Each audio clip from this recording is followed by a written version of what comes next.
of course, this whole philosophy permeated everything I did. But I had my own studio. I did the same thing. I never let any bad work go. In fact, I remember one day I had a new animator, and she began to draw. And after a couple of hours, I happened to go by him, and I stopped him, and I said, that's not like the character. Oh, he said, go by so fast the agency will never see it. And I reached over and I grabbed the drawing and crumpled it up and threw it on the floor and said, I saw it. Yep. Scared the hell out of him. In fact, he was fired very soon. Most people in the East Coast could not be hired by me. They weren't perfectionists at all. They were not. And I raised a whole bunch of them that loved it, just the way Walt did with me. And I still do it. I think that to ask an artist to do garbage is not only an insult, but it's psychologically very bad. You can't do garbage on Tuesday and fine work on Thursday. Shouldn't the artist just want to do good work and not do garbage? Yes. Now the trouble is, the condition of the business is such that you will do mostly garbage. Is that why? Because Fleischer was more interested in just meeting the deadlines at the studios, where Disney was more interested in getting a perfect product? You have to see Walt as a big psychological curiosity. It took me a long time to understand him, but I did when I was writing my autobiography. I finally, by just looking at what happened and tracking down the possible motivation, Walt Disney could not draw as well as anybody in the studio. He couldn't get a job in his own shop as an artist. He was a writer, but he couldn't write a whole movie, for example. But you show him a picture and he could tell you what was wrong with it and fix it almost at the same time he was looking at it. He couldn't paint backgrounds, not at all. So what he really wanted to do was to make something that was perfect. Since he couldn't do it himself, he assembled the best people in the whole world to work under his roof and do what he said, so that in fact they were simply extensions of himself. Absolutely, because whoever left never had that exact Disney touch. You know, I didn't talk about harmonizing, because to me that's about two brilliant matchings of two words to come up with a gimmick on a harmonizing never had it. They were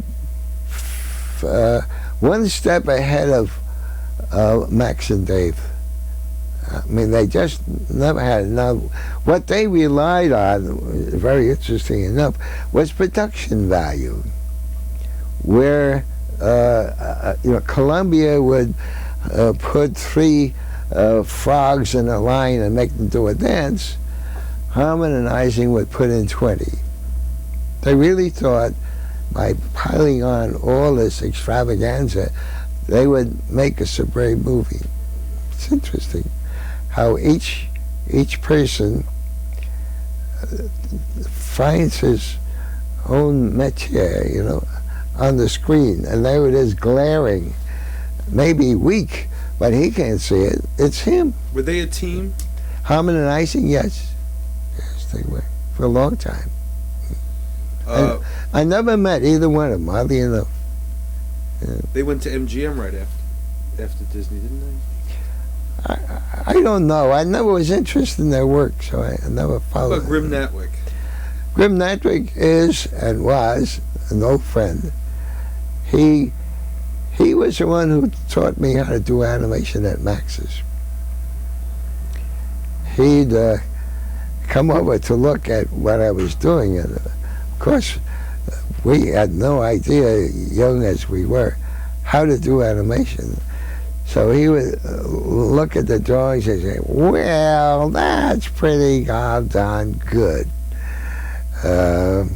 Let's see, can I sit down a minute? So he'd sit down. He said, well, if you just do this, and he'd fix the whole thing up, and very gently teach us. Now, he went from there to Iwerks. That's why I went to Iwerks. I worked with him there. Then he went to Walt Disney's. I went to Walt Disney. Then he went to Max's down in Miami. So did I. When I went to work at the Lantz Studio as a director, I hired Grimm. So I talked to him about 3 weeks ago. He's 98 years old. Does he live in New York? No, on the coast. On the coast. 98 years old, just as bright as ever. Really? Astonishing. Yeah. Did he get upset that, well, here is one of the major creators of Betty Boop. Everybody who was an animator was the major creator of something that everybody else got credit for. They never got any royalties from anything. Grimm never got a penny except his salary on Betty Boop.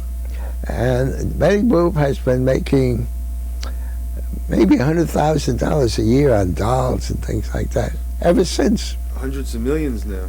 Yeah, and nobody thought to give Grimm say $100,000. You know? It's like Superman. Those two fellows, Siegel and Eugster. Yes, it's the same greed, the same insensitivity, the same idea that an artist is a patsy, and you take him, and then you get rich on the result, and the dummy is just an artist. So hell with him. You know? The fact is that when I began my autobiography, I really didn't. I just thought it would be nice to write what I thought actually happened, because I saw such inconsistencies and stupid evaluations of what happened in various books and articles and so forth. So I thought, well, before I die, I'd better say what happened, because if I don't, then it follows that when somebody writes a book with an inaccuracy, that becomes a footnote in the next book, you know? People think there's you and a brother that exists as an artist. There's Shamus and there's Jimmy Culhane. Yes. We should clear that up. You want to tell us that story? Yes. My father, being Irish, he called me Shamus, because that means James in Gaelic. So I was known at home as Shamus, always. In school and in work, I was known as Jimmy. So the early cartoons had Jimmy Culhane on them.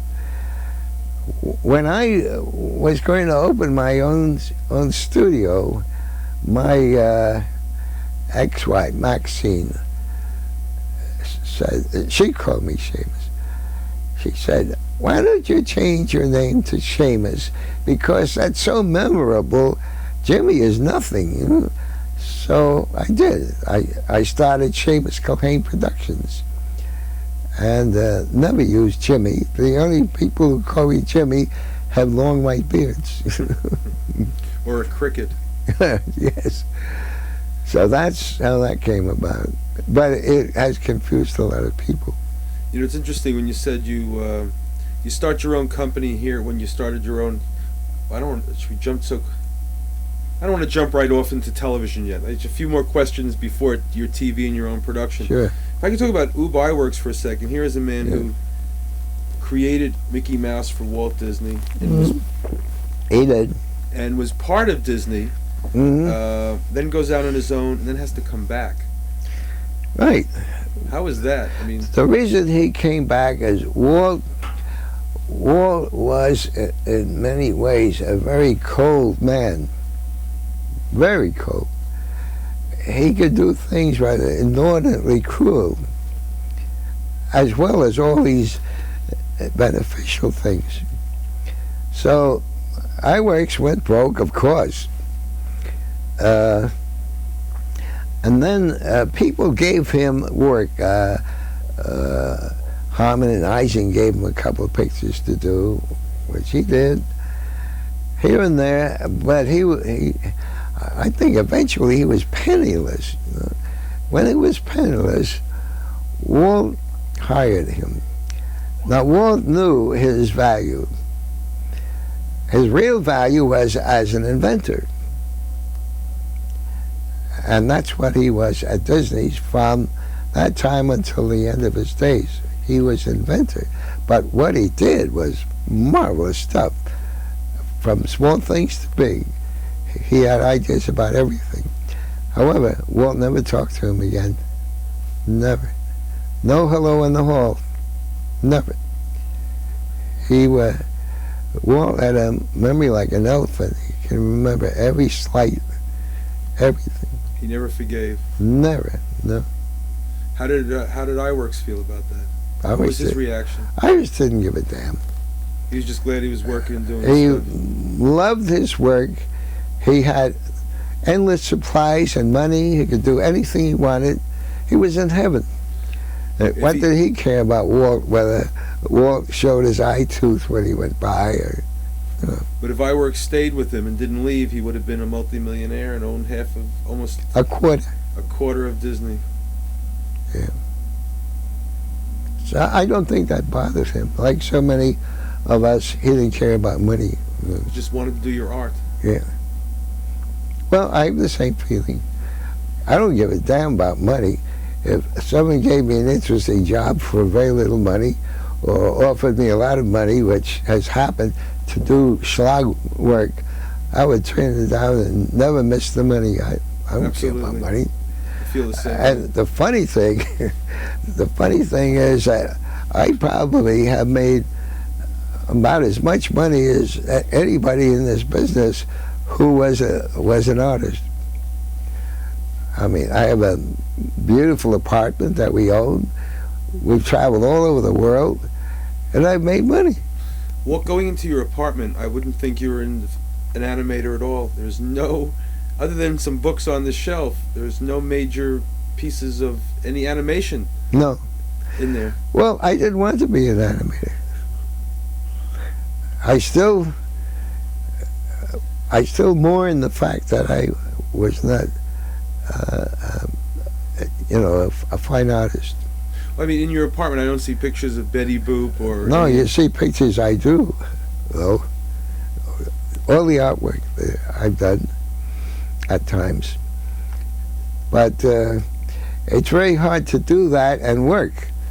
I mean, it's enough to put in 7 or 8 hours drawing or doing something creative, and then you need a lot of energy to turn out to do another 3 or 4 hours at night. And at my age, it's not there. What do you... On, just because it just hit me now, at the Iwerks Studio, you did Technocracked? Remember Technocracked? I guess. Yeah, that happened to be one of my favorite Flip the Frogs. Very scary one. I think you did the something on it, I forgot.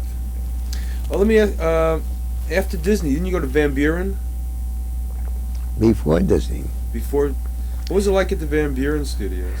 Well, I was a nightmare. Bray Gillette, who had directed The Three Pigs and was really Walt's right-hand man, again got snookered away by Van Beuren, who thought he got the brains and Walt was bereft. Well, it just happened that poor Bert was insane. He was actually insane. He's paranoid. When I went there, I went as a director because I'd been a director at Iwerks. So I got there and we talked, and Bray was very enthusiastic. It was a very glowing picture of what was going to happen to that studio. And I believed him. Oh, he's a good man. So that afternoon I was in the John, and he came over next to me, And he looked all around to see if somebody was in a stall. It wasn't. So he said, tell me, what are they saying about me? And I said, who? He said, you know, what are they saying? And I said, I don't understand what you mean. He said, I want you to tell me every week what is going on here and who is talking against me. So I said, I didn't come here to run a gossip column. I'm a director, and I'm here to do motion pictures. So I don't know what the hell you're talking about. So he got mad and stalked out. I couldn't figure what was this about. But I soon found out. I worked with a writer named Ray Kelly, a wonderful guy. Became a Jesuit later. And so we worked on a story, and when we thought it was in good shape, went in to see Bert. And he looked at it, he said, that's great. So-and-so could do this and that. And then he went off into a whole thing which we hadn't written, and he hadn't written. And then when he was finished with this tirade or whatever, he said, you do that. And so we went out, and Ray said, do what? What the hell was it he was saying? I said, I don't know. I couldn't keep up with it. I don't understand what he said. Anyhow, we'll try to do it. So a couple of days of that, we went back with it, and Bert's face darkened right away. He said, oh no, this is not what I want. We said, that's what you said. He said, don't tell me what I said. This is not what I want. Now do something else. And he threw us out. Well, this went on for weeks and weeks and weeks. I lost 8 pounds. I was up at 3 a.m. trying to figure out a new story. And poor Ray was having a nervous collapse. What the hell to do that would satisfy this man? But he was changing. Not only was he changing our scripts, he was changing the studio. He yanked the inking department out and put them where animators were, and put the opacas in there, and the whole studio was like musical chairs. You never knew if you'd be in the same office at 5, you know. Well, eventually Van Beuren began to worry. Money had been poured into this place, and very few pictures came out because he kept fixing them, you know. Who was financing Van Beuren? Van Beuren was. He was rich at the time. He became bankrupt later. But why did he get into this part of the business? Well, see, he made his money renting out these machines that you turn in arcades, you know. Right. That's where he made his money. So he thought he was a part of the entertainment business. But instead of going into making motion pictures and feature films, he went into animation. Yeah. Well, it was nearer to what he knew, you know. Was he creative at all, or strictly? Van Beuren? Of course not. No. When we first saw Van Beuren, he'd had a stroke and he was in a wheelchair, and his accountant pushed him into the studio, and he wanted a meeting with the whole staff. Someone's at my door. 1 second. Yeah.